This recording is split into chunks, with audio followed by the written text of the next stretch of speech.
Hello, welcome, merry meet. We are two friends, Med and Emma, revisiting our love for all things witchy, magical, and paranormal. This podcast is us feeling our way through exploring all the possibilities, and we'd like to invite you along for the journey. Today, we're delving into the world of dreams, those strange, magical, sometimes downright weird little movies our brains like to play at night. We're going to chat about the types of dreams people have, some personal ones of our own, and a bit of mythology and magical beliefs around dreaming too. Yep, and later on we've got a guest joining us to talk about lucid dreaming, those dreams where you can actually realise you're dreaming and can sometimes even control what's happening. But before we get into that, let's do a bit of a catch up. How's it been since our last episode? What have you been up to? Well, mostly I've been being really ill. I've not done much at all since the last episode. I've been struggling with some health issues for a while, and it's come to light got issues with some of my organs, but I won't go into that because I don't want to bring down the tone. And also I'm trying to forget about it for now. Apart from the fact that I've had to change my whole lifestyle every single day. And what else have I been doing?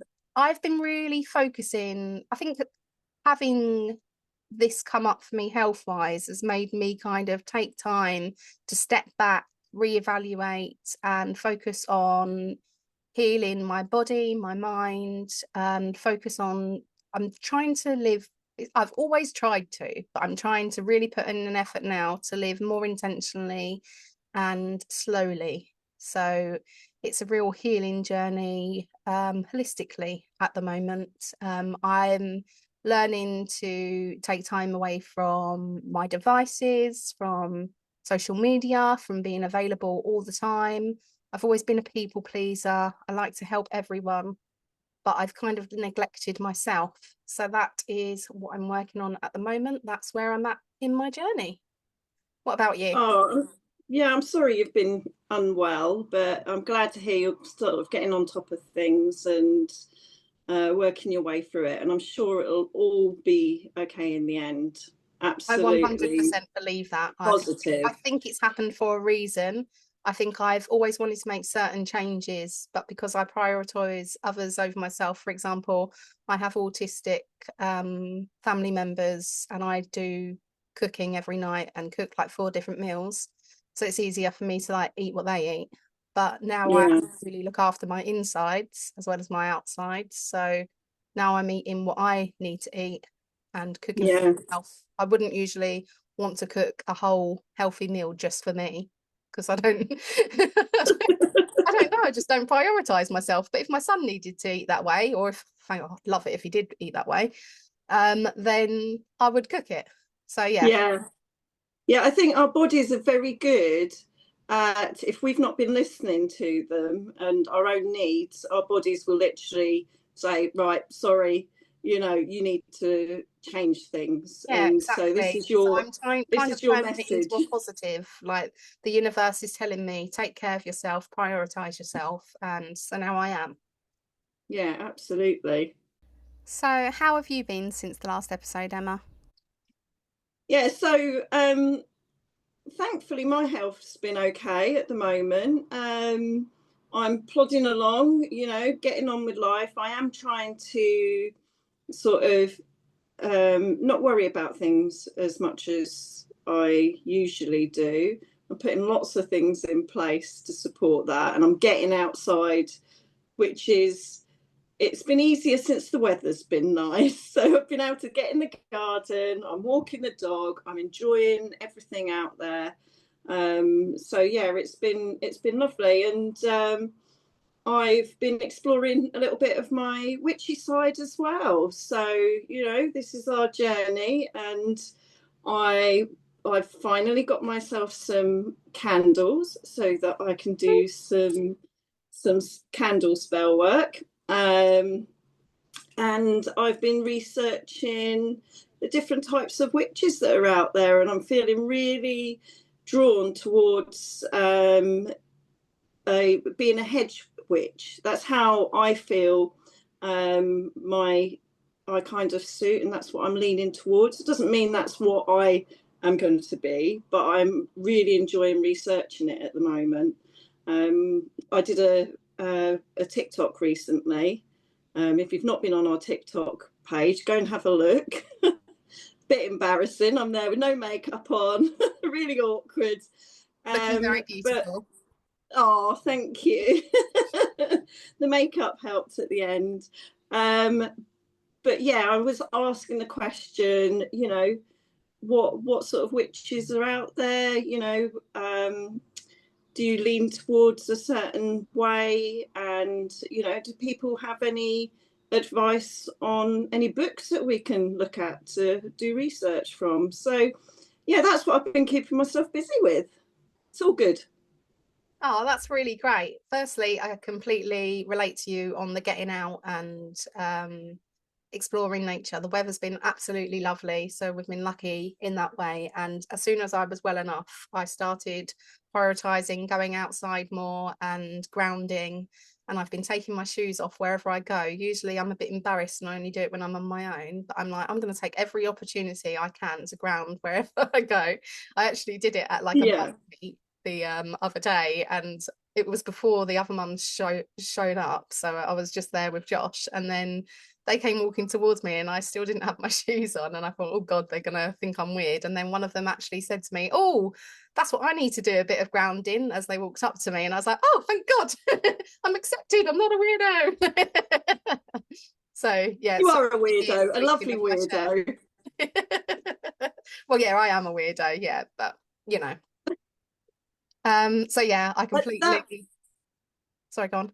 Oh, sorry. No, I was just going to say it reminded me of the oracle cards I've got by Brian Froud, and one of them, I think it's one of the cards, or it could be in the book that goes goes alongside it, and they talk about painting your toenails. So I hope you had nice toenails, nice and bright red or something like that, so you could enjoy those as well. I have been making sure I pedicure because nobody wants to be subjected to that. And I did have nice toenails, but definitely not red. They are actually black at the moment. So Not with dirt.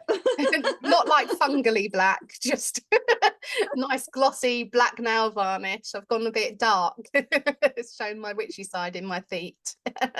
Yeah. Um, Nice. and then also I love that you're really exploring your witchy side. I think that's great for you.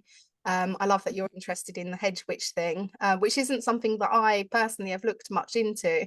So I'm interested to learn through you as we go along as well. And you finally got some spell candles. Yay! Yeah. So what's your first Finally. spell going to be? Have we thought Oh, I about have it? no idea. No Okay, idea, but I think you're we'll going to have have to. to help me. Yes, we'll have to work on this. I've got so many. I'll send you some pictures from my books. Yeah, so that's really cool. I think we've done well this week. Yeah, we have. Yeah, definitely. And I mean, it's just been for me. I'm always wanting to learn new things. So, like I've been learning how to do basket weaving as well. So it's Yeah, and great. I feel happy. your project turned out so well. I loved it. I want to do some myself. Oh, I don't know thank if I have the you. patience for that one. Okay, so let's jump in. So there's loads of different types of dreams, and they can mean different things to different people. There's the classic symbolic dreams where our brains are trying to work through feelings or experiences, and that can also be in nightmares, particularly if you're going through some trauma or some stress and anxiety, that might induce a nightmare. And from a counsellor's point of view, I have started going through my counselling training. They teach you that the dreams are always representative of you. So it doesn't matter who the person in your dream is or who you're dreaming of. It's always to do with the reflection of you. So, for instance, if you were dreaming of a child, it might be your inner child, even though it's physically your child in the dream. And you need to pay attention to like your thoughts and feelings in the dream to figure out what the meaning is behind it and what the issue is that you need to work through. But that's a very scientific point of view and not so much a spiritual one, but I like to kind of combine the two to make my own point of view. So yeah. Yeah, I do. I love like trying to work out what dreams mean, and looking at the side of, oh, what does that mean? Why did that happen? Things like your teeth falling out, and or you've gone to school and you're naked, all that kind of stuff. It's having a look at, oh, what's that mean? I Yeah, find that definitely. absolutely fascinating. And years ago, I had a book on dreams and their interpretations. So yeah, it's always been a fascination of mine. The other thing, there are dreams that are prediction dreams. So someone might actually get like what they think is a glimpse of something in the future that's going to happen. And I do actually have a couple of dreams that have been like that for me, which I'll talk about later. Yes, same here. I've had some premonition dreams as well, and I have a story to share later on in the episode. There's also lucid dreaming, which we'll chat about with our guests later on. But I love how the dreams have been seen through history, like in ancient Greece. The dreams were meant to be, or thought to be, messages from the gods. And they even had temples where people would go to sleep, in hope that they would receive healing dreams from their gods. Yeah, and in ancient Egypt, dreams were considered prophetic too. They had dream interpreters and even books listing common dream symbols and what they meant. It's been a big part of spiritual life across loads of cultures. I love that. Dreams have always felt a bit magical to me, like they exist in that space between the real world and the unseen. Totally, and they're so personal. The same dream can mean a totally different thing depending on who's dreaming it. So, Med, do you want to talk about any of your dreams that you've had, your experiences with them? Yes, so I've had so many different types of dreams throughout of my life. When I was much younger and more kind of open, I used to have a lot of lucid dreams. I believe I astral projected quite a lot. I used to have a lot of flying dreams, and those ones I was in control of. So I used to kind of, I'm pretty sure it was astral projection, and I would go out of my bedroom window and fly around my area, basically, quite close to my house. There was a particular tree um, in the park behind me that I used to kind of fly up to and sit in. And those felt super real and super lucid. And then as time went on, I've had all types of great dreams. So I've had some pleasant ones and some not so pleasant ones. I used to have a recurring dream that involved this woman who I can still vividly picture in my head, even though I haven't seen her in my dreams since I was probably about 12. And she used to chase me. Oh, that's Um, scary. and she didn't look quite right, like the way she moved. It was, yeah, that was horrid. And around the same time, I used to dream that I was kind of like in a forest, and think like fawns were like kind of taking me into the forest and like scratching me and stuff, and I'd wake up with scratches, which Ooh. was not so pleasant. I also had a really lovely experience when I was young, very young, I would say about 5 or 6 years old, where I was staying over at my best friend's house at the time. And we um, had been like camped out in the living room, sleeping on these fold up beds. And she had finally fallen asleep, and I was still kind of a little bit of awake because I was in like an unusual place. Found it hard to sleep. Yeah. And I remember looking over at her, and I think she astral projected, and I saw herself come out of her body and start to kind of dance and play around the room. Oh wow, that's so And cool. yeah, it was absolutely amazing. And I remember laying there watching her, and I was so young, and I just accepted it as something I could see. Like, oh, look, she must be dreaming, and that's what she's doing. And I would just watched her and fascinated and thought it was a really cool thing to happen. That's so unusual because I've never heard of anyone seeing someone else dreaming, if you see what I mean. It's always, if it's them coming out of their bodies and doing different things, not seeing someone else. That's amazing. Yeah, it was really amazing. And I didn't really realize how amazing it was until I got older, but I can still see it in my head. And I think because I had astral projected a lot as a young child, I just thought, oh, she's doing that thing I do. And I didn't realize that's not just something everyone knows they do. So did you never mention it to I think her, I or? did. No, I just, yeah, Oh, just didn't say anything. So yeah, I've had things like that, and then over the years, I've had times where people I'm close to, we have shared dreams. So it started with my mum, and it's happened with a lot of friends as well, where one of us has started talking about a dream, and then the other one's finished what was happening. We're both like, "What on earth?" We're both, because we were both there in the dream. We didn't realize we were both physically there in our sleep as well, like knowing we were both there in the dream. So as I got older, I also started to have dreams that I believe were me visiting other dimensions. Now, I have done quite a bit of research into dimensions and stuff, but not enough to tell you like categorically whether I think I was going to a past life or just going to another dimension, whether this is a dimension. I don't know how time really works, whether it was like um in parallel with this one, or it's a future time or a past time. Because I don't think anyone really knows how that works anyway.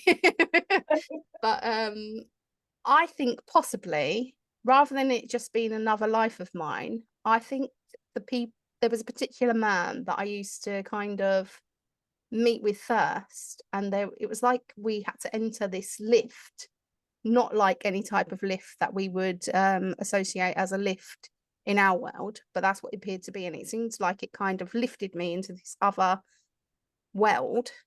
And yeah, I used to visit the same place in this world often. So let's say it was like a village, um, and the same people. And it was like I had a sleeping life and a waking life. So when I was asleep, I'd go to that life, and there would be an actual crossover. So I knew that I was coming out of this life and going on this lift to this other life. And this man was like my guide, your guide, keeping me yeah. there.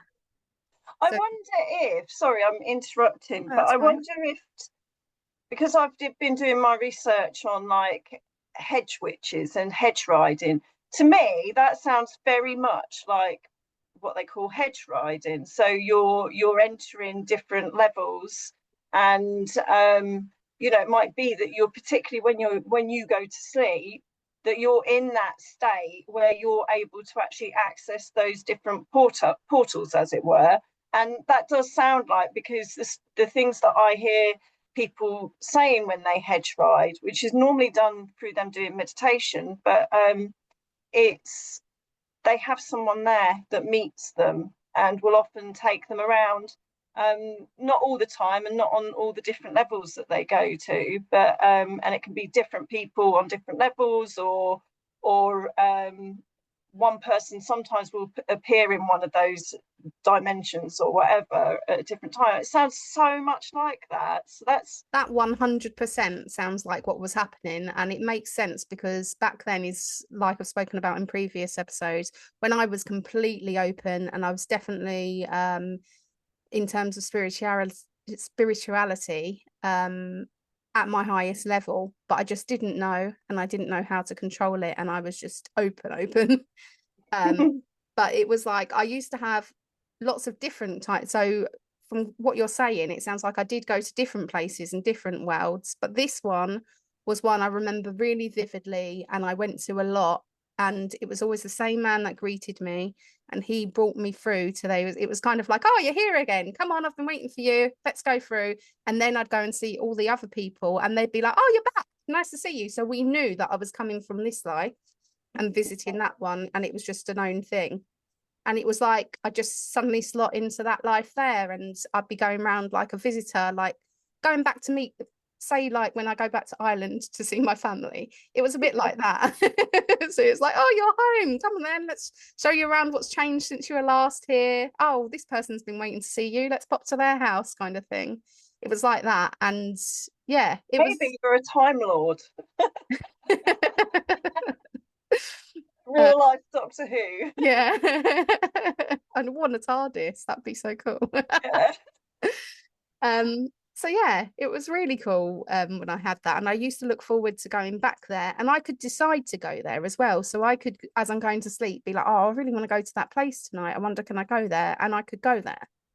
So it was like I was lucid dreaming at the same time, or astral projecting, or whatever you want to call it, hedge riding, whatever it was, it happened, and it was awesome, and I have no idea how to do it now. I've closed myself off. Meditation, Med. I try. Also, I've had quite a lot of prophetic dreams. Oh my God, I said it. um, through my life. And that could be anything as little as I haven't seen someone for a long time, and then I suddenly dream of them out of the blue, and then the next day I see them or I hear from them, or sadly they've died. Please don't dream about me. So I've had a lot of dreams like that, or I've dreamt of places that I haven't been before, and that could mean that I'm then suddenly there the next day, or I could dream of visiting a place lots and lots of times, and then suddenly 20 years later I finally am there, and I'm like, oh, this is that place. I dreamt about you 20 years ago. So weird. Yeah, and I'd like to tell a story before I finally hand the floor over to you, because I know I've spoken a lot, about one of the prophetic, I said it again, dreams that I did have. So this was about, so this was when my son was first born, and he's 12 now, so it was that long ago. And it was one of those times where I had a really close friend, and we hadn't spoken for a good few months. We had the kind of friendship where we knew, even though we've not spoken to each other, if somebody really needed something, we would be there for each other. We'd been through a lot together and helped each other through a lot. And then I had a dream of him, and it was just after I'd had Joshua, so he was a baby at the time, and I was in a new house in the dream, and my son was a toddler, so I knew it was about a year later. And he came to visit me, and he brought with him his baby son, and we had a lovely day, and we were just having a chat through the day. I made us food, and things were going well, and it was nice to see him well, and it was nice that I knew we were both well, and we both had these gorgeous sons. And then he called I sent him a message the next day. So, sorry, can I clarify? So he didn't have a son in real life then? That was no, just he in the didn't dream. have a son. Okay. It was just in my dream. So in the dream, it was a year after the now when I had the dream. Yeah. The son was a small baby. Yeah. So then I thought, that's weird that I've dreamt of him out of the blue like that. It felt really like it was a significant dream. So I sent him a message the next day just saying, hey, how are you? And he straight away called me, and he said, I'm glad that you contacted me. I really need to talk to someone, and I haven't had anyone to talk to, but you're the right person to talk to.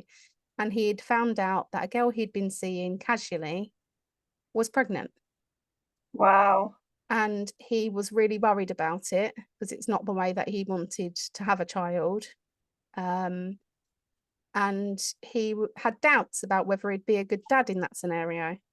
And I knew this man thoroughly, that he would be a fantastic father, and I reassured him, and I'd never told him anything about any of my spiritual beliefs or any of my weird dreams or anything like that before, but I thought I have to tell him.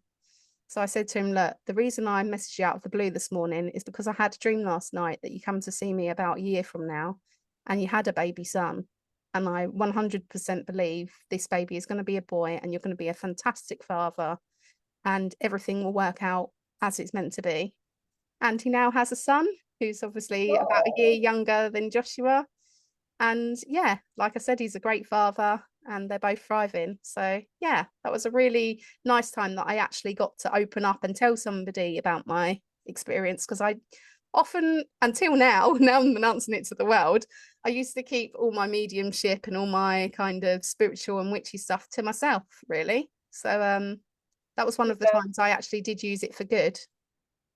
Yeah, that's understandable, because like with my dreams that I had over the years, you know, it's hard to tell people, isn't it? Because they literally are like, oh, you're bonkers.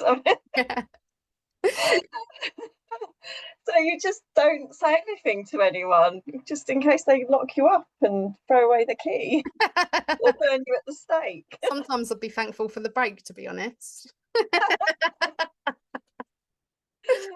Yeah, so no, it's nice when you're able to just say, and the fact that you were able to use that dream to reassure someone was, you know, that's just lovely. It really is, and I'm sure he really appreciated it. And yeah, we thought I was a bit mad, but yeah. Oh, if he'd known you anyway. Although he knew me quite well, so he probably already did. That's what you were going to say, isn't it? you try and hide it, but you're not very good at it, are you? I don't try and hide it at all. I'm quite open about my madness. Oh dear. So yeah, that's the end of my dream stories. I mean, I've probably got 1,000 more, but that would be a very long episode. Share with us, what are your dream experiences? Oh my goodness. So they've been various things over the years. I used to have a reoccurring dream. That's one thing that's always stuck with me. So when I was younger, and probably up until the age of maybe, I don't know, 15 or something, I would have a reoccurring dream about a spacecraft, a UFO. So like when I first had the dream, all that happened in the dream was I saw it in the distance. So you could just see this thing in the distance. I wasn't sure what it was or anything, and I just knew it was coming closer. And then the dream would end, and it might have been weeks after, or it could have been days. It depends between each of these dreams. It would come closer each time. So I'd get a closer view of it every single time. And I came to understand when I was having those dreams that it wasn't anything to worry about. It was actually something coming to help us. And the last time I dreamt about it was the point that it had actually landed and it had opened up its door and we were climbing in it. And that's it. That's all that happened. It's very bizarre, but you know, the fact that it was reoccurring over so many years and the way it sort of played out, that it got closer and closer each time, it's a very, very strange experience. But I don't know whether I can't imagine that it's a prophetic dream. I suspect it probably is like one of those messages that, you know, you're not on your own and it all will be okay in the end, basically. I mean, in the dream, I knew that it was like the end of the world, or, you know, civilization. Basically, we needed to get away, and that whoever they might not even have been aliens, I don't even know, but they were, you know, rescuing us. And, but yeah, so who knows what that means. If we do get abducted by aliens later on. It's your fault. I dreamt it first. No. Yeah, so I had that one, which was a reoccurring dream. Was that, sorry to interrupt, but I That's wonder, right. was that like another dimension, another parallel universe where you're in it and you was abducted by aliens, or maybe like this world, but it was a prophetic dream? Oh God, I'm said it 3 times in a row now. That's sorry. Yeah. And maybe it's like your future self, like in another life, like in the future, or even like a descendant of you and you're seeing it through their eyes. I'm just looking at all the possibilities because I find it so Yeah. interesting. I mean, the dream was where I was living at the time, so everything was time relevant. So, Okay. you know, and where I was, you know, it was my house exactly as it was. It was the outdoors exactly as it was. You know, the skyline of houses and stuff that I was looking over were exactly as they were. So I don't think it was like, you know, I don't think it was another maybe it was another dimension, I guess. There's nothing, you know, saying that I wasn't in Yeah, that house and we got generally rescued. when we look at stories, well, the stories I've seen of other dimensions, most things are the same, but there's just little differences, or sometimes a big Yeah. difference, like being abducted by aliens. Mm. That's why the universe then splits and becomes a parallel timeline. So maybe it could have been something like that. Could have been, yeah. I don't know. But I also But agree with what you were saying about it being like what's the word? Like just reassuring you, depending on what was going on for you at the time. Maybe yeah, it was like a guide and that was their way of showing you that things are going to work out. yeah. I mean, I struggled as a child growing up, the joys of being neurodivergent and no one recognizing that. I feel ya. So, you know, it could have been just to do with that, and yeah, just a sort of a reassurance thing. But then at the same time, I've had dreams where they have been like prediction dreams, and you know, they actually really have happened, whether that was close to that dream, the timeline, as it were, or whether it's years down the line. So, I mean, I can remember as a child having a dream about our house being on fire. So, the actual roof was on fire. And I can remember looking out the window and seeing smoke just coming out from under the eaves of the roof. And it terrified me for years. And I used to not be able to go to sleep at night because I actually thought it was really going to happen when I was a kid. We had other house fires. So we'd had a kitchen fire. I can't remember whether that was before that dream or afterwards, and a shed fire, but it wasn't the roof. And it was very, the way it was just very particular. And about, I think it must be, how many years ago are we going now? I can't remember. About 10 years or so ago, my parents had a house fire in real life. And basically, what had happened was the neighbour's house caught fire and it set fire to, it was spread across the roof. So it spread to my parents' roof.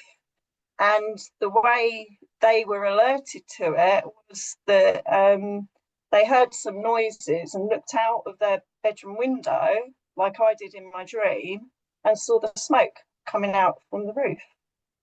And it's like I'd lived it in my dream, but it actually happened to them Yeah. when I was an adult. And I mean, I got a call middle of the night, I think it was something like 1 or 2 o'clock in the morning, saying your mum and dad's house is on fire. Or I was like, what? And then actually went up there. I felt like I was in a dream at the time, but it was real. So I mean, that's a dream that it just feels too much. It was too alike to it for it not to have been a sort of a prediction dream. But it's pretty rubbish if a prediction dream doesn't help you solve what's going to happen. So it's like, yeah, okay, so it happened. Why did I dream about it before if I couldn't do anything about it? But and I'd had other like prediction dreams as well. There was one when I was about 18 years old, and I was having driving lessons with my dad, and I was working in a country club not far from us. and my dad used to let me drive the car. So when he was giving me a lift up there, I would drive the car up to this country club, which was along some winding lanes. And I had a dream about it one night, and I'm in the car and driving up this road, and I come to a corner, and as I go around the corner, there is someone on a bike, and I'm about to hit it with my car, and then the dream stopped. And so the next time I drove up there, which was probably, I think, a week later, I was very aware of this, and I'm driving up the hill, and it's this coming to this blind corner, and I was extra cautious. Even though I was a cautious driver anyway, I was extra cautious. And as I went round that corner, there is that cyclist on their bike. And obviously I didn't hit them. So in a way, that dream worked as a prediction. That was a more useful one. It was a very useful one. Yeah, exactly. Very useful. It possibly saved a life. So that's pretty good dream to have. Yeah, 100%. 100%. I mean, how devastating could that have been had I not sort of taken heed of my dream and been more careful, because I don't think I would have been able to miss them. It was, yeah. And so that person happily went off cycling on their way, wherever they were going, never knowing that they might have been dead in another dimension. Yeah. Possibly was, yeah. Yeah, exactly. So yeah, it's very, very strange one. And then there was another very similar sort of thing where I had a dream, and this was as an adult. This is not going too many years back. And I had a dream that I was in bed and I heard an explosion, and I looked out the window and I could see, like, it looks like a kind of almost like a mushroom cloud, but it was a lot of smoke all coming up just over the back of the houses. And when I mean, it was just a dream, and I never really thought about it after that. And then a few years later, might have only been 2 years actually, thinking about the timeline, I got woken up in the night by a massive bang. And it was weird, because I vaguely remembered that dream, and I was thinking, oh, I better look out the window, see what's going on. But it was pitch black, because it was 6 o'clock in the morning, and it was winter. I think it was the 11th of December, and I couldn't see anything. And I thought, it was such a big bang. It was like something, a lorry or a car, had actually hit our row of houses. It was that bad. And I'm looking at it, thinking, no one else is looking. Why is there no one out there? You know, couldn't see anything, went back to bed, thought, I've had another dream. That's all it is. It's just another dream like that other one. And then went back to bed. Next thing I know, we get up, I don't know, it's probably about 8:30, 9 o'clock in the morning, turn our house phone on, and my mum's phoning up saying, have you seen the news? Have you seen the news? I was like, what? There's been a massive explosion. Look out the window. There's a huge cloud of smoke. You can see it up over the tops of the houses. And it was exactly like in my dream.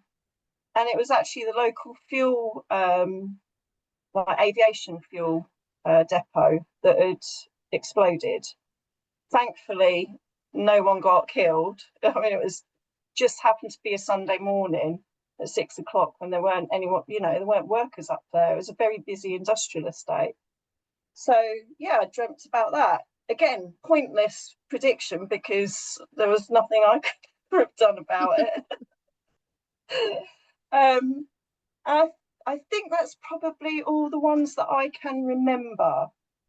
Not to say, and I might have had dreams more recently that might happen, who knows, but you just don't know how these things happen, do you? Yeah. So yeah, it's weird when you do have dreams like that, and there's nothing you can do about it. So it's like, why did I have that dream? But then on the other hand, it's nice to get the confirmation. Obviously it's not great the place exploded, and I'm glad nobody was hurt, but it's nice to get the confirmation that you do have that gift and you are dreaming something that's real. So like in the future now, if you were to have another dream where you could save someone's life like you did with that Yeah, or something smaller, it doesn't need to be save a life, but make a difference to someone, you will trust yourself in that dream because you know that yeah, they do come true, if you know what I mean. yeah, definitely. But it's a difficult one because you dream. I mean, I dream a lot. I have lots of dreams, and some of my dreams, I'm like, please don't let those be predictions. So how Yeah. do you decide which ones are going to come true? I mean, you can't, can you? And it's not until, you know, that thing happens, you're like, oh well, yeah, I dreamt that. And I think the more we kind of meditate on it and hone our gifts, the more we'll kind of get that intuition yeah, and know which ones, like for instance, that time that I had the dream about my friend having the baby, I definitely felt this is an important dream. This isn't just a dream. I have to reach out to him. yeah, yeah, yeah. That's, I mean, that worked perfectly, didn't it? That one for Yeah. you. Yeah, maybe it is a case of I need to trust myself more. I mean, I do wonder whether the reason I don't trust myself on those things is like because when I was younger and I had like the dream about the smoke coming out, you know, the roof being on fire and stuff, you know, my parents would have said to me, "Oh, it's just a dream. Don't worry about it." You know, you're Yeah. and so I mean, I pretty much I'm sure my mum actually said that to me. Yeah. And oh, Plus, you're it being happened you're being so many silly. years later that you did just dismiss it as a dream because you're like, well, it never happened. So it was just. Yeah, yeah. But when I had that dream, I was very young at the time. I was probably, I mean, maybe only 7 or something like that. So I was very young, and to that young, you know, that young version of myself, I truly believed it was going to happen. Yeah. Hence the anxiety that I constantly had going to bed, thinking that the house is going to catch on fire. So I guess, you know, when you've then got people, like you said, you know, you've all those years and it never happened. I mean, it was a lot of years. It was like, you know, about, you know, 35 years Yeah. between the dream happening and the actual Long thing time. happening. Yeah, very long time. So yeah. But anyway, another dream experience that I've had as well is being visited by people that have passed away. Now, from memory, I have only had two times that this has happened. The first time, this is both as an adult. The first time was I was having a dream, and I don't really remember exactly what was going on in the dream. I vaguely remember I was in maybe a house, a room, or it could have been a hall or something where there were quite a lot of people there. And I suddenly became aware of someone across the room sat on a chair. And it was like everything else suddenly sort of cleared away from them. And that became my own focus. And I was like, hang on a minute, I'm in a dream. I knew I was in a dream. And I looked, and the person sat there was an ex of mine who sadly passed away way too young. And I looked at him, and then it was literally like we were just the only two people there. You watch Stranger Things, don't you? Yes.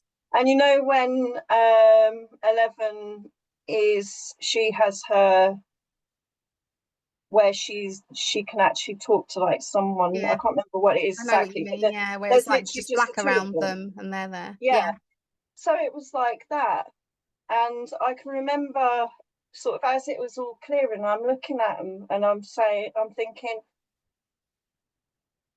you're not supposed to be here. And then I said it. I said, you're not supposed to be here. You're dead. This is my dream. Why are you here? And he just looked at me And he just did this little smile that he always used to do. He always had a real twinkle in his eye. And he just goes, I just wanted to let you know that I'm okay, like that. And he was happy. He looked well and everything. There may have been other stuff said, I don't remember, but that was the main thing that I remember happening. And I remember waking up and just thinking, was I actually visited by that person? You know, and I really feel in my heart of hearts, I feel like that's what happened. And I felt like I got confirmation of that when it was about a year or so ago.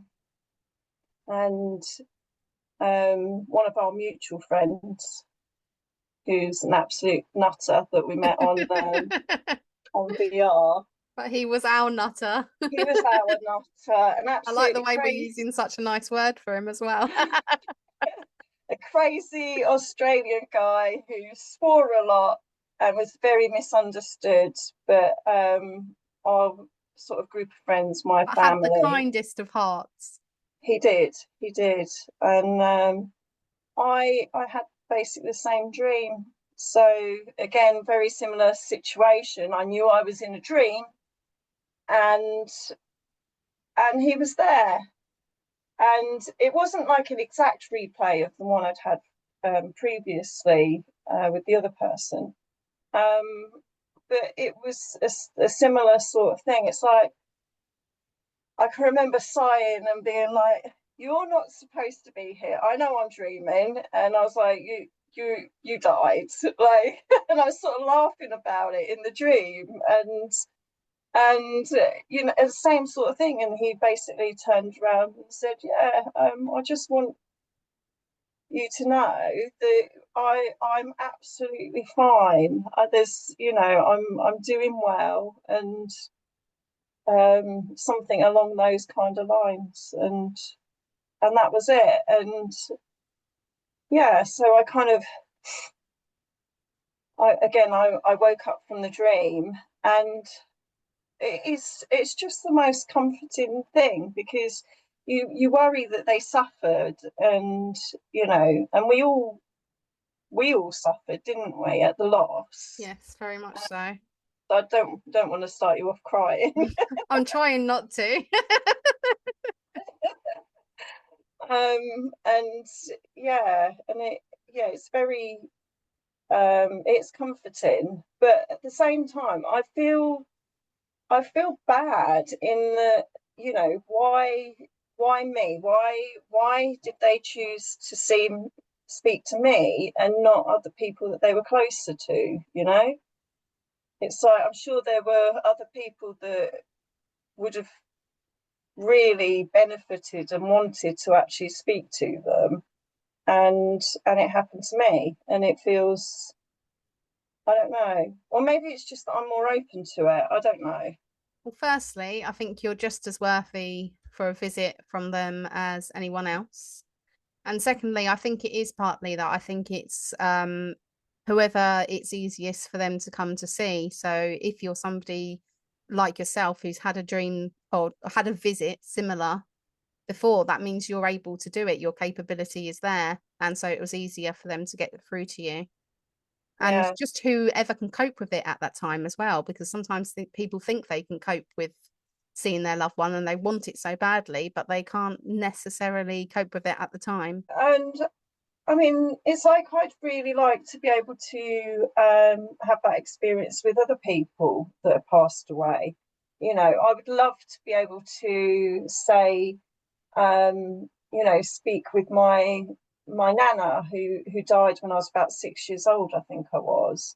You know, there's a lot of things that I'd like to ask her, and but I don't know whether maybe it's just that these younger people visited because they were, I mean, she was young when she left us as well. She was only, I think she was only in her And so were 40s or you, 50s. so maybe you weren't ready for that capacity of a visit. Yeah, yeah, but you know, but however, it's comforting, and I hope that other people draw comfort from it as well, because I mean, previous to this kind of stuff, I have a very scientific brain, and I went through years of thinking, I used to be jealous of other people's religions. I know this is going off a bit off subject, but I used to be jealous of other people that they found comfort in things like there is a heaven, or that you get reincarnated and that kind of stuff. Whereas in my head,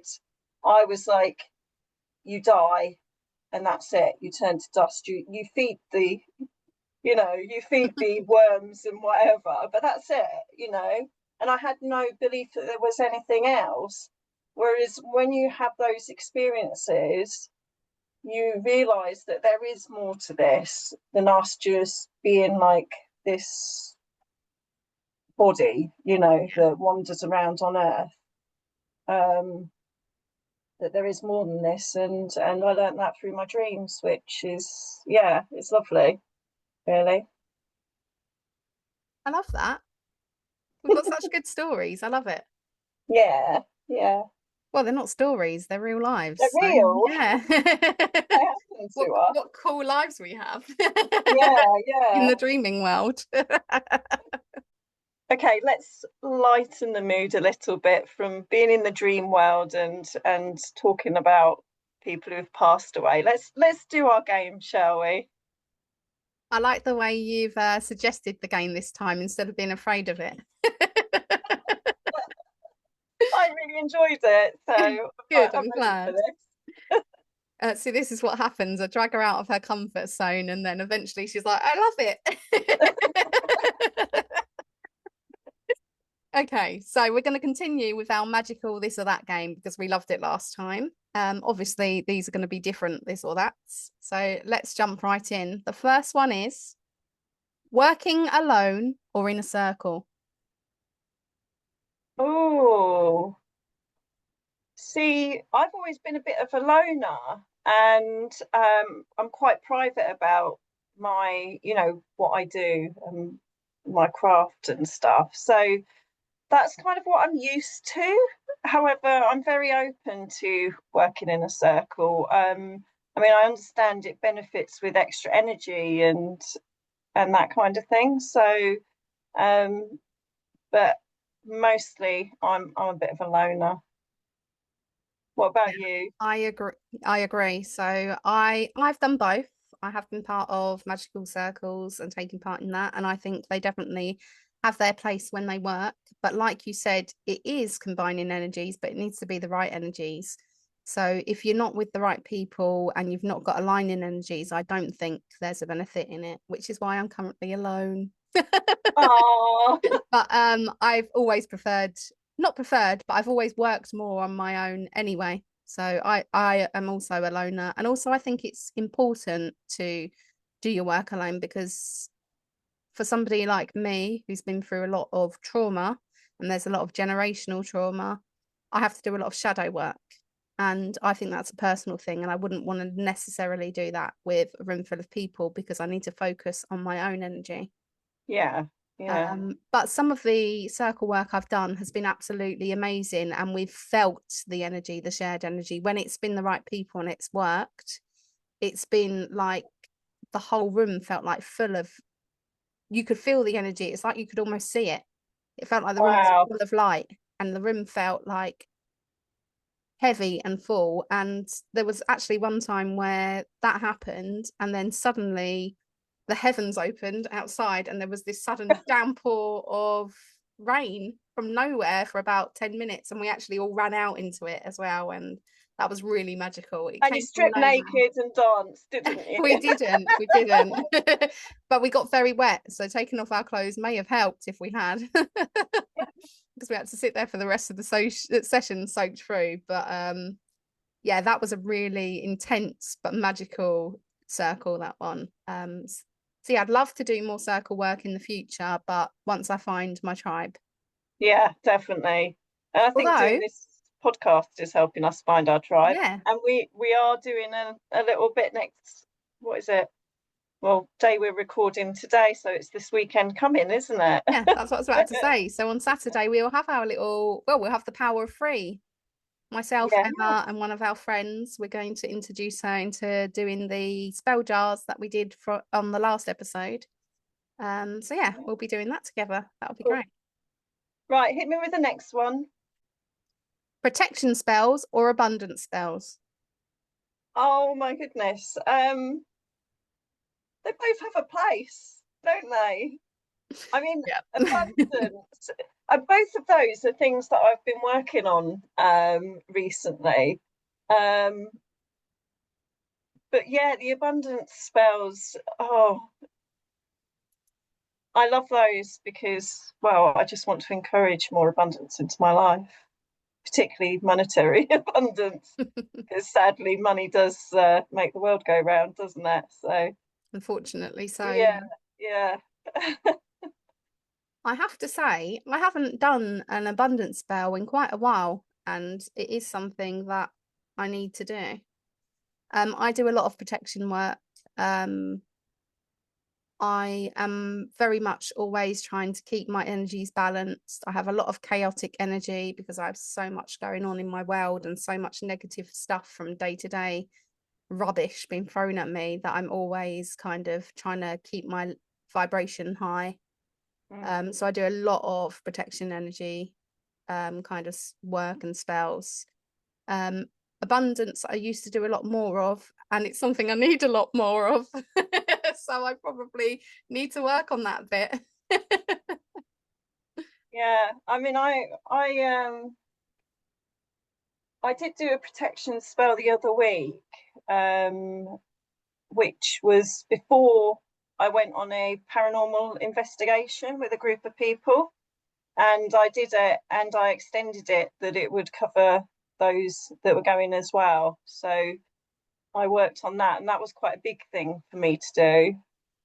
So yeah, so it's hard choosing between protection and Yeah, abundance, that's a isn't it? ridiculous question, isn't it? Protection is so important in all aspects of your life, isn't it? Yeah. So like we spoke about in the last episode, so if people haven't listened to the last episode, go and have a listen. It's all about protection. Yeah. So, And yeah. it's in my, like we said in the last episode, protection magic is the foundation, in my opinion, of magics, because you shouldn't be opening yourself up to energies, energy work, and all that type of thing without first knowing how to protect yourself. So, Yeah. your energy. So, Yeah.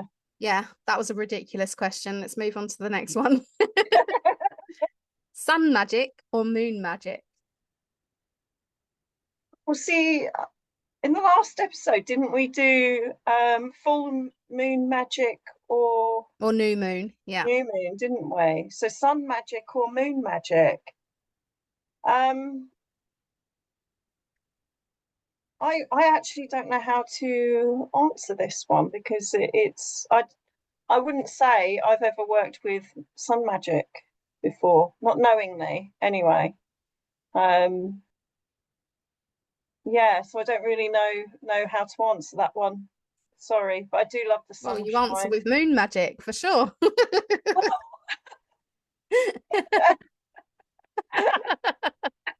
And yeah, I'm the same. I wouldn't have time to work with sun anyway, I don't think. I always do my spell work in the evening once everything else is done and nobody wants anything from me. So no one's coming to bother me in my bedroom.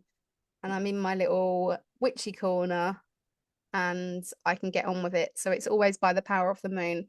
But I am just really attracted to the energy of the moon anyway, and it controls my whole life.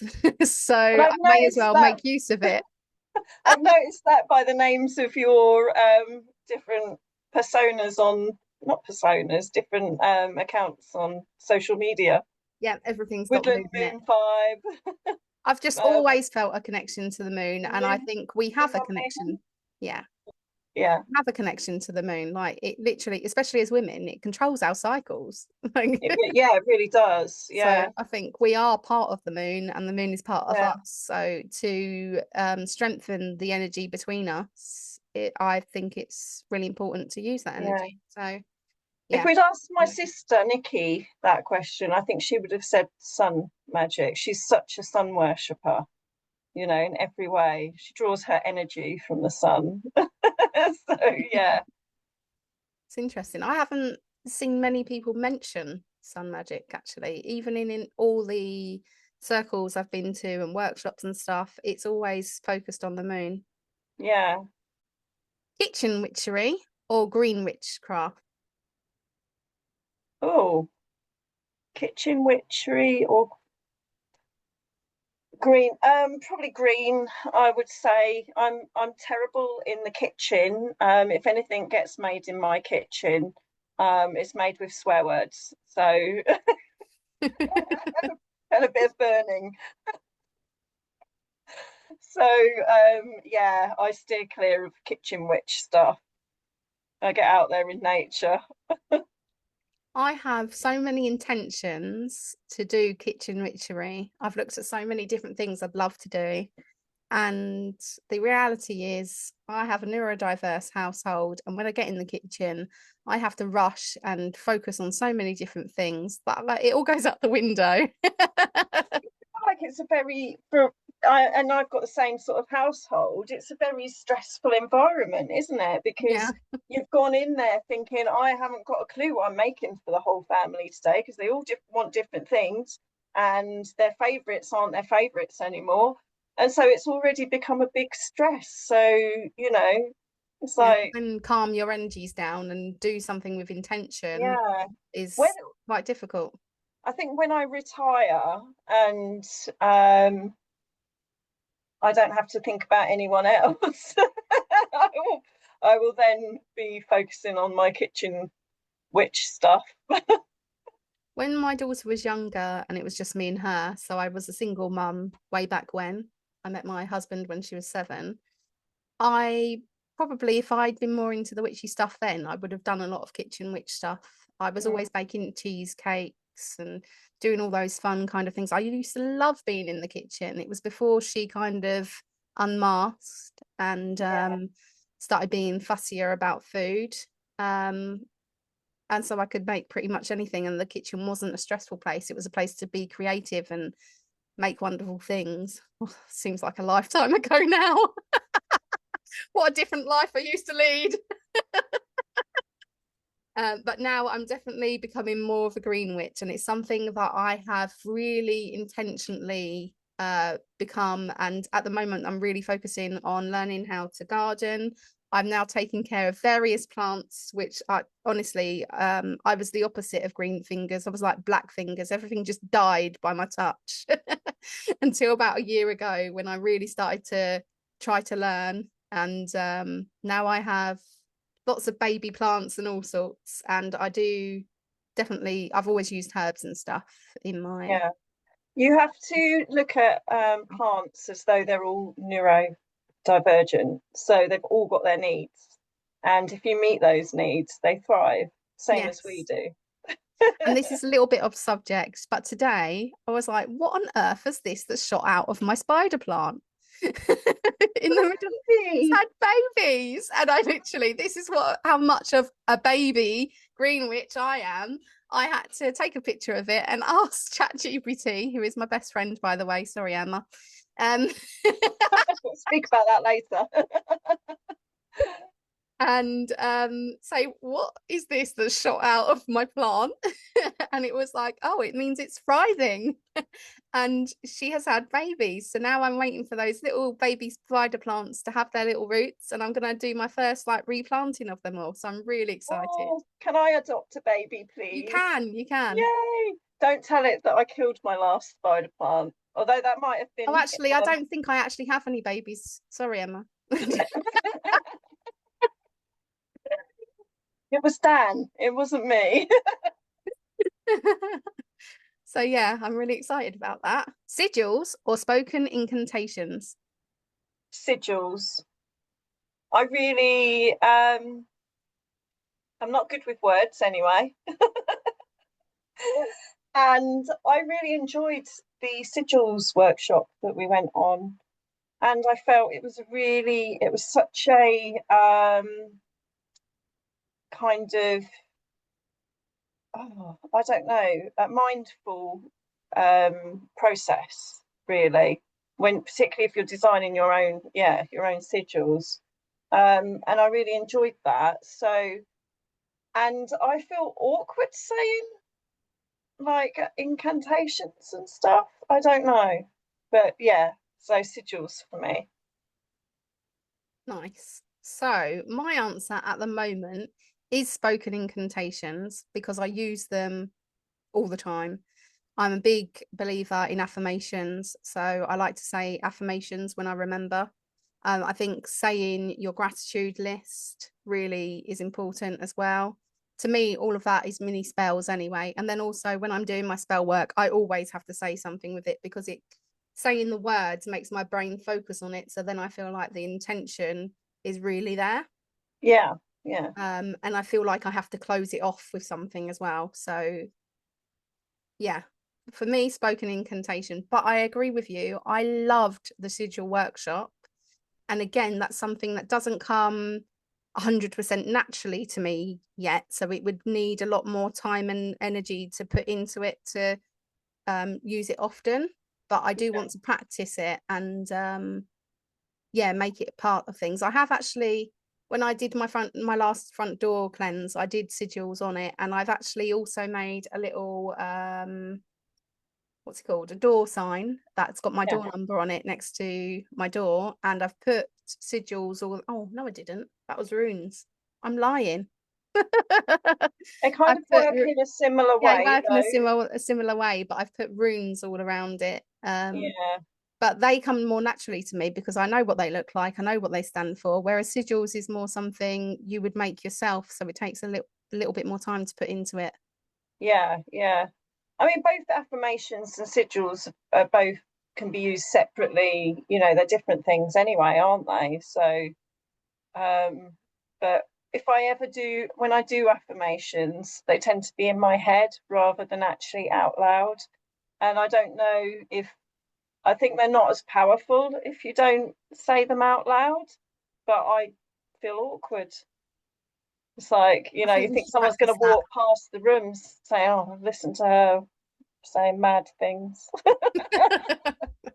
That's a daily occurrence for me, so that's probably why I don't mind. Just get on with it. I think you should practice saying them out loud, see what difference it makes for you, and then report back in the next episode. Okay, all right, I'll do that. And maybe I'll practice my sigils as well. Okay, we'll check in on each other next time. Yeah. I've really enjoyed that. I really love this magical this and that game. Maybe we'll just keep doing it and I'll just come up with loads more magical this and that, or chat GPT. Well, I'm not gonna lie, it's not me. But I just love it. You and your new best friend. Yeah. She's really helpful, see? Yeah, I won't say what we nickname her. So yeah, I think we should carry on with that. Let us know if you have any questions you'd like to add on to our magical this and that. If you've got anything you'd like to know what we'd choose between, then I won't have to use ChatGPT so much. This is true. Yeah, definitely send them in.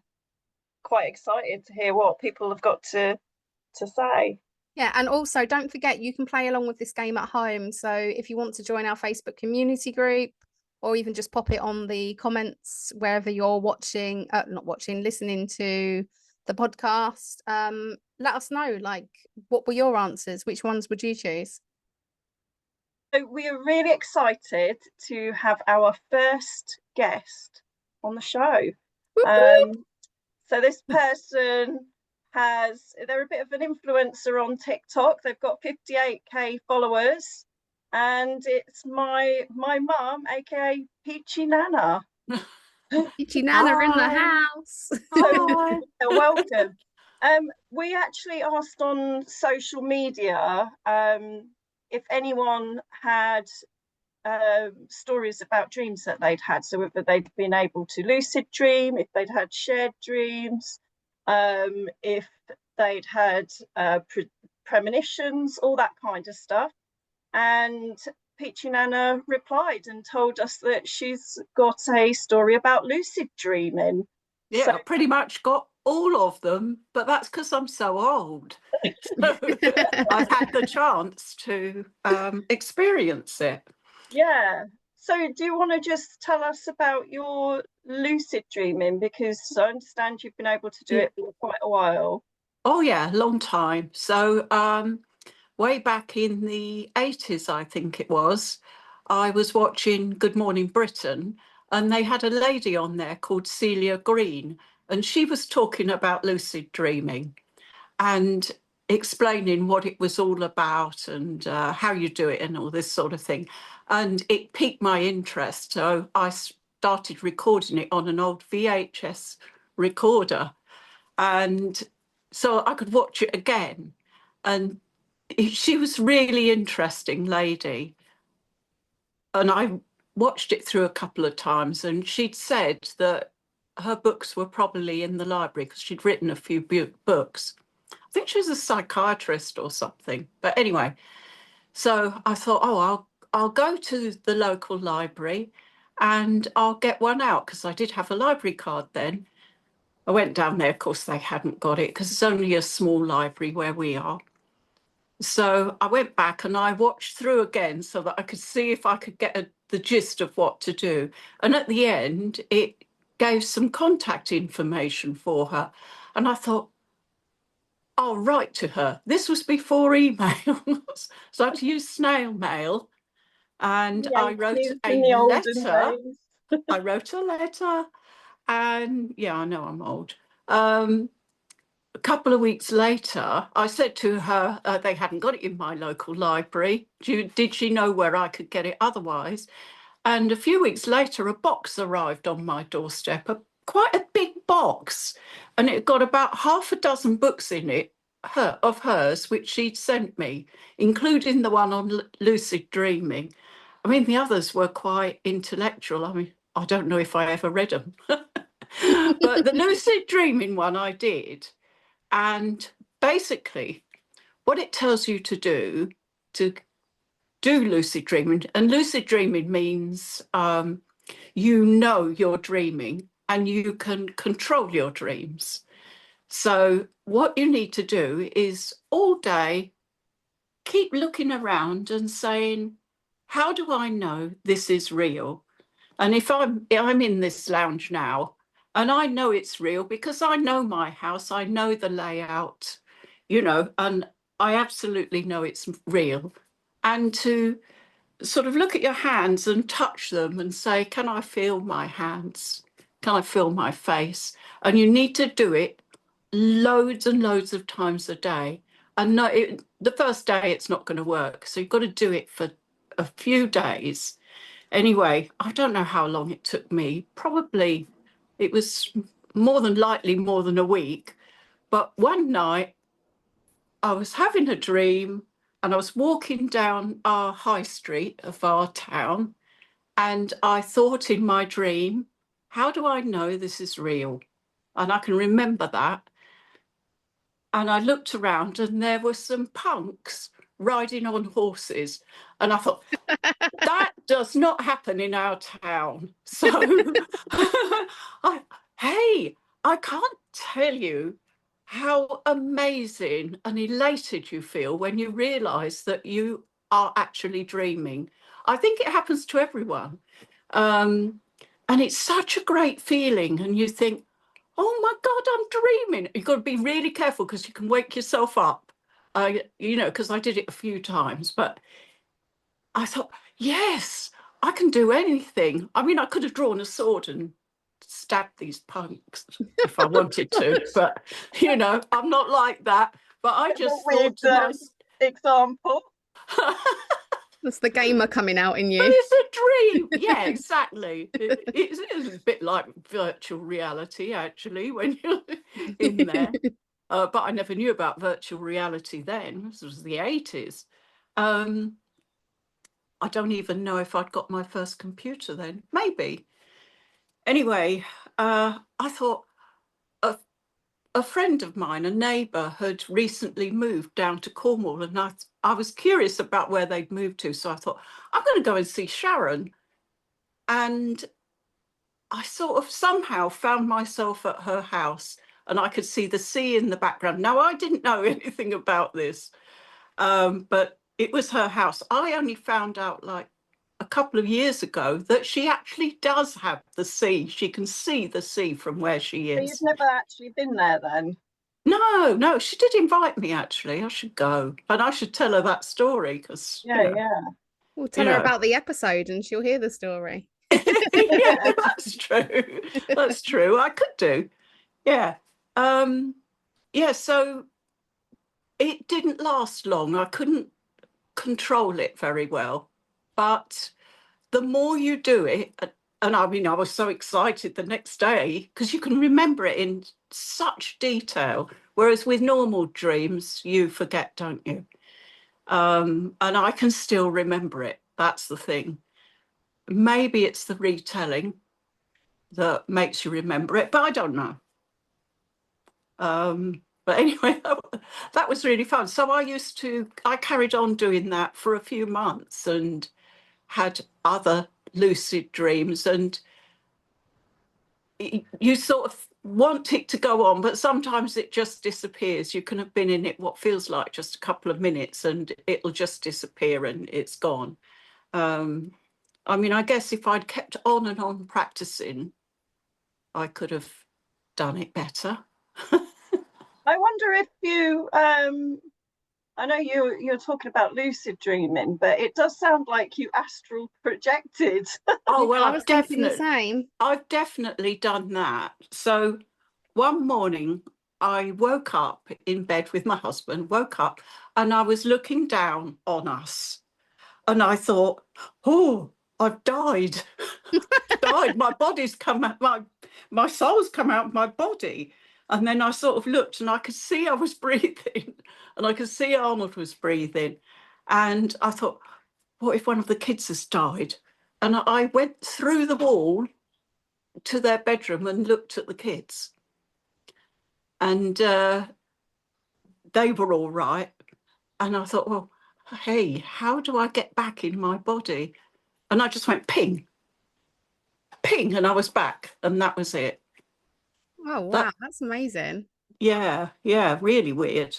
And another time I woke up and I've sworn there was a big flamingo thing in my garden. And I got out of bed and looked out the window. And then I woke up. But it was so real, and I can still see this flipping flamingo in the garden. I must have been dreaming. That's really weird. So yeah, no. When we chatted about dreams before, you mentioned something. Oh, that was it. We were having a chat about we both had the same dream, hadn't we? So Yeah. I think I mentioned it on this podcast earlier on in it, and it's where I had this dream that my dad had met someone else, and it really annoyed me. I was really upset about it, and he kept trying to buy me presents and stuff, and I woke up crying. And even though I know it's something my dad would never ever do. And neither thing. He'd never marry anyone else. I 100% know that. And he would never buy you presents. No, I knew that it wasn't real. Yeah. You should have said, real. This isn't real. I must be dreaming. Yeah. But you had a very similar dream, even though you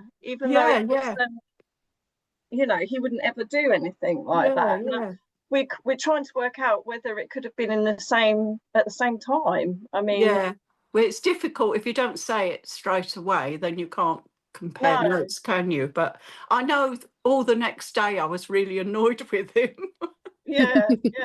What a weird shared dream to have. I wonder what that means. That's really strange. It's I mean, shared dreams are really odd. I mean, someone on our community group actually mentioned that they have shared dreams with their brother, wasn't it? Yeah. And they were able to talk about that. So anyone listening to the podcast, go on to our community group because you'll be able to see conversations around this. But I didn't mention it earlier, but I had what I believe is a shared dream with one of my mum's friends. Oh, yeah. Yeah, you did. it was really odd because we meet up usually on a Friday. I don't go along very often, but we go to the same crochet group. And she goes to me, "Oh, Emma, I had a dream about you last night. I can't remember what it was, but I had a dream." And I was like, I didn't say anything at the time, but I'd had a dream where she was in it that same night. It was so weird. Why didn't you say anything to her? Because I know the answer. it's like a bit of a sensitive subject that she might feel awkward about. So what happened in your dream was the sensitive yeah, subject. what happened in my dream. Yeah. All right. I mean, it wasn't anything really bad or anything, but I remember her and her husband in it, and I can remember them both standing up and walking off to do something. And that's really the only bit I can remember in my dream, but there was something to do with that. And yeah, she might feel a bit awkward about it. All right. Me. But it was just so really, really weird that, you know, she's not someone that I'm close to particularly. I get on really well with her, but it's like, how did we have a dream on the same night? I mean, about each other. Well, unless it was just because you were both going to be going to the same place. I don't know. I don't know. And but did she have the same dream as me? And She might not have mentioned it if she did. Yeah, maybe she's embarrassed and isn't telling me what the dream was about. Yeah. She can't remember it. Yeah. Ah. Can I ask a question? Yeah. Yes, and I have one for you after. All right. So I had a really, really bad night's sleep last night.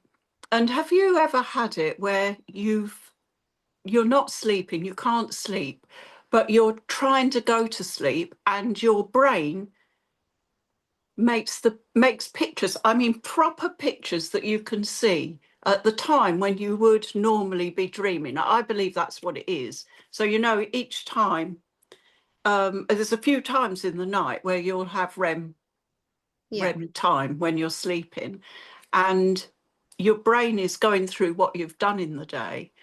So last night, as I said, I wasn't sleeping very well, but I could feel myself sort of going into that state where you're going to go, you know, you're going to go. But I could see these pictures in my brain, I suppose, and I could see our cat, our Bengal cat. You know, we've got a kitten, and he's the centre of my world at the moment. And I could see him coming in and all his shapes, you know, he's got beautiful pattern on him and all moving in. There was no story, but it was all about him. It was weird. I wasn't making it. I wasn't imagining it. It was definitely a dream. Yeah. And I've had it before when I've done a lot of VR of Demio, for instance, and I've seen the players in Demio in this picture. I know exactly what you mean. Demio in my sleep. I definitely have. Yeah. But I know what you mean about the awake dreaming. It's kind of like a daydream, but it's not the day and you're trying to get to sleep and you're just laying. I would say for me, it's not like a daydream. But yeah, anyway, you know, maybe it is for you. But to me, it's something different. It's actually like I have a cinema screen in front of me. Not like the dreams that you normally have. It's a square thing. Like watching telly almost. Yeah. Like it's just playing it out for you. Yeah. Similar things, except mine isn't in a screen. Mine is literally like a dream, but because my eyes are closed and I'm laying there, but I am aware and I'm awake. And I can choose whether to go in or out of it. Sometimes I can lucid dream it, even though it's not a real dream, and I can control it. Other times it's like a playbook, like I'm watching a movie. But I am awake completely. And the same as you, like if I've started playing games a lot, and I'm playing the same game a lot, I will see the game kind of playing out in my head. And sometimes it will frustrate me as well because the game won't go how I wanted it to. And I can actually rewind it and change the outcome sometimes, but not. Well, that's what you can do in lucid dreaming.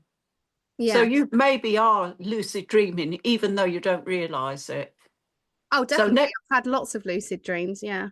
yeah, next time sort of think, I'm lucid dreaming. I can go anywhere I like. I can go to the Bahamas. You know, you can Oh, that's actually, nice. in your dream, go where you like. I've done it. We I've pretty done much it. do that when we're in VR. Yeah. Well, yeah. As long as it doesn't look like World when you get there. Talking about playing games in your dreams, my twin brother, used I knew you were to going to say that. sleepwalk, didn't he? And Yeah. you've got a story about playing a game with him, haven't you? Oh, yeah, I think I don't know whether I went up there to say goodnight or what, or I could hear him. Probably But he taking us was to the toilet. maybe, yeah. But he during the day he'd been playing with his friends outside and they'd been playing marbles, you know, and rolling the ball along the ground. And he was out of his bed and he was rolling the marble, well, a pretend marble, across the ground and then saying, "Your turn." And then rolling it again and going, "Your turn." It was so funny. I Brilliant. could watch him. You think kids these days know what marbles are? It's what we used to play with in the playground and, Yeah, with our friends when we didn't have consoles and stuff. yeah. But Marbles, he's, conkers. he's Help.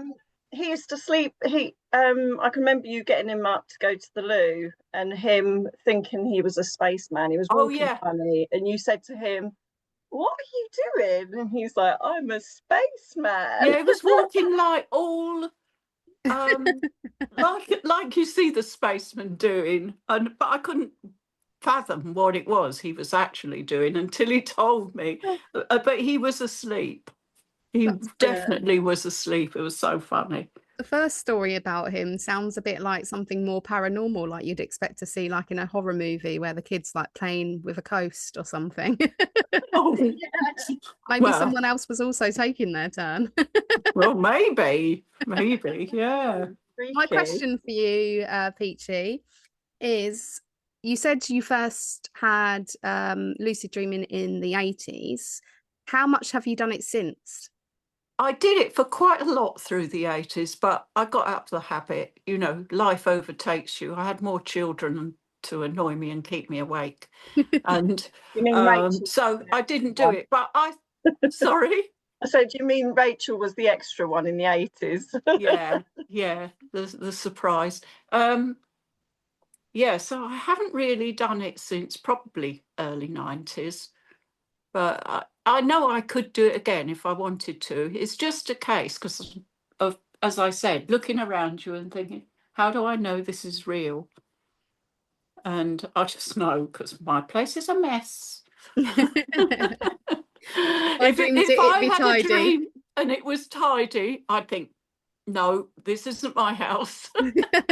I'm dreaming.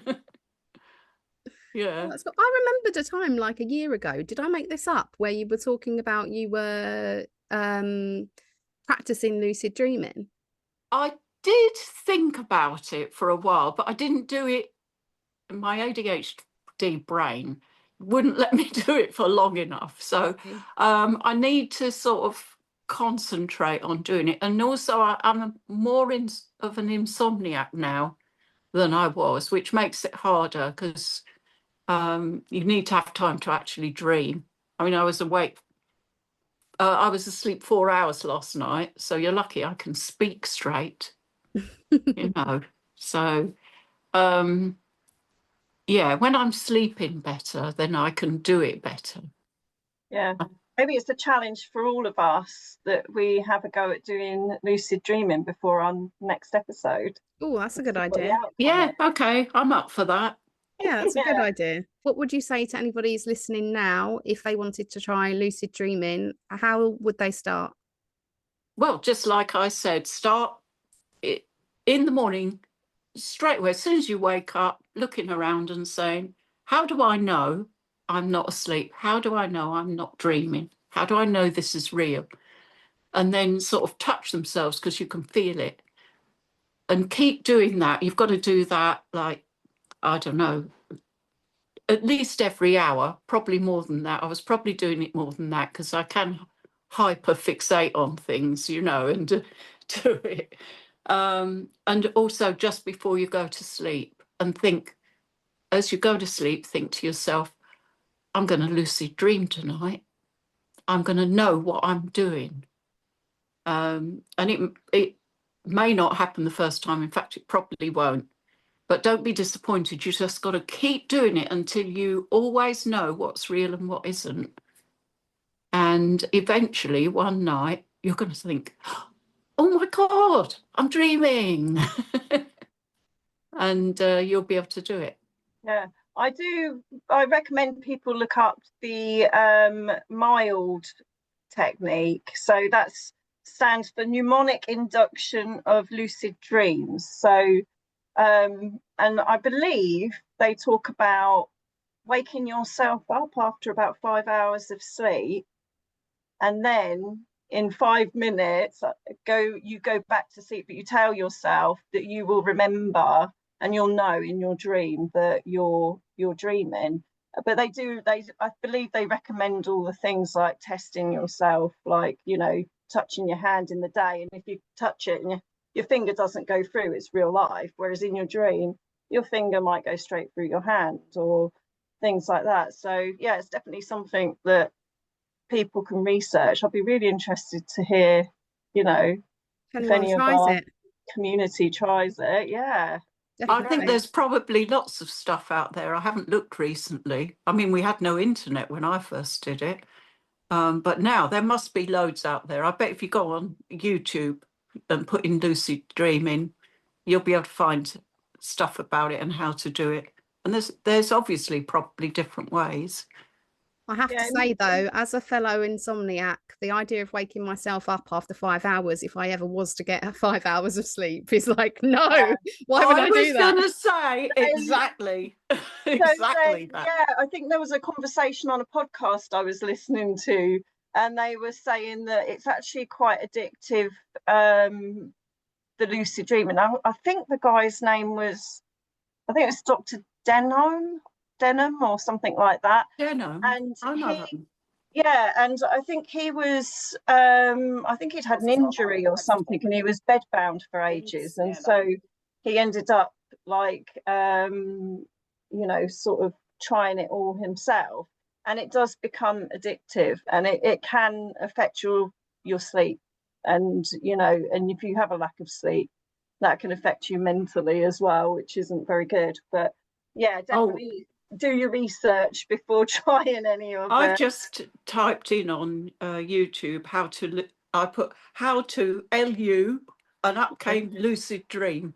So there's loads, absolutely loads on here. I can see lots of short, you know, the short ones, and explore lucid dreaming, how to lucid dream tonight in 16 minutes. I'm going to read that one, watch that one rather. Nice. But yeah, there's loads. Have a look at it. Cool. Well, thank you for coming on and telling us about all your experiences, and definitely, yeah, keep in contact. Let us know anything else that you happens to you dream wise, or anything else. And let us know if you do the lucid dream challenge over this month. I'm going to now. Maybe you can come back and talk about it. Yeah. So if you've enjoyed listening to Peachy Nana and would like to hear more from her, you can find her on TikTok. Her username is peachynana1952, and her TikToks are amazing. So she's got a great sense of humor. You can see her trying on different outfits, asking for your opinion. She's got a lovely new Bengal cat, which she's doing lots of videos about, and he's just so cute. And she's just a genuine lovely person, which is why I think she attracts such a wide audience. So yeah, check her out. So we're coming towards the end of our episode now, but before we do reach that end, I'd like to offer you a moon moment of reflection. So make yourself comfortable and listen along. As the moon rises and casts her silver light over the world, take a moment to slow down and check in with yourself. Where has your energy been going lately? Are you guarding your dreams? Both the ones that visit you at night and the ones that live in your heart. Breathe in deeply.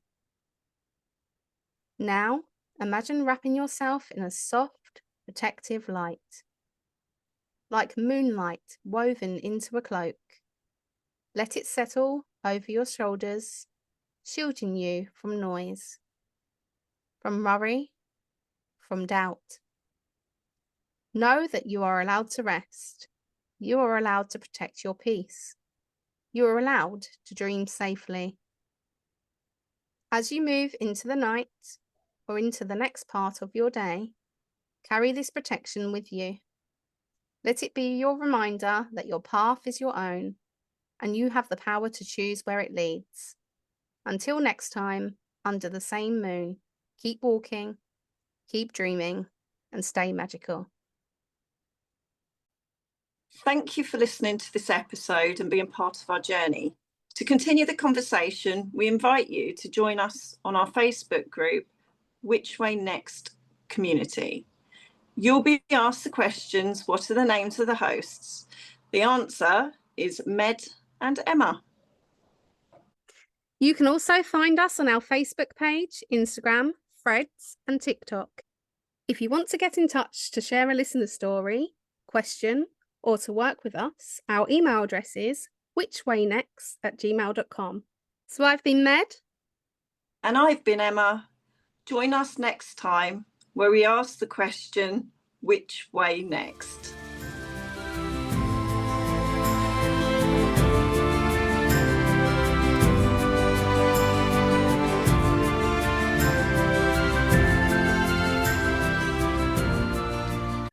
Okay, hold on, I have to practice that word anyway.